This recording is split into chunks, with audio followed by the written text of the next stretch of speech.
ഇതിൽ ബോബി ചെമ്മണ്ണൂർ എന്ന ആഭാസൻ, ആ വാക്ക് തന്നെ ഞാൻ ഉപയോഗിക്കുകയാണ്, ആഭാസൻ തുടർച്ചയായി നടത്തിയ പ്രയോഗങ്ങൾ അതാണ് ചർച്ചയ്ക്ക് വന്നത്. അതിനെതിരെയാണ് ഹണി റോസ് കോടതിയിലേക്ക് പോയത്, പോലീസിലേക്ക് പോയത്. അതിനെതിരെ നടത്തിയ പ്രതികരണങ്ങളിലാണ് മറ്റ് 30 പേർക്കെതിരെയും പരാതി നൽകിയതാണല്ലോ.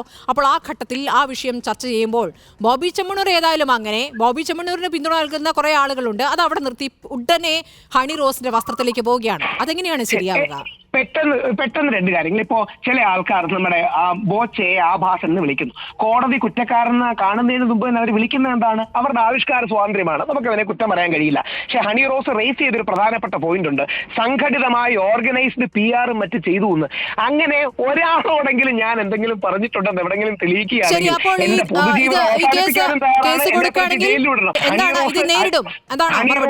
ഇത് ഞാൻ തന്നെ നേരിടും. കാര്യം എനിക്ക് രാമപിള്ള സാറിനെ എൻഗേജ് ചെയ്യാനോ മുകുൾ രോഹത്തക്ക് എൻഗേജ് ചെയ്യാനുള്ള കാശൊന്നുമില്ല.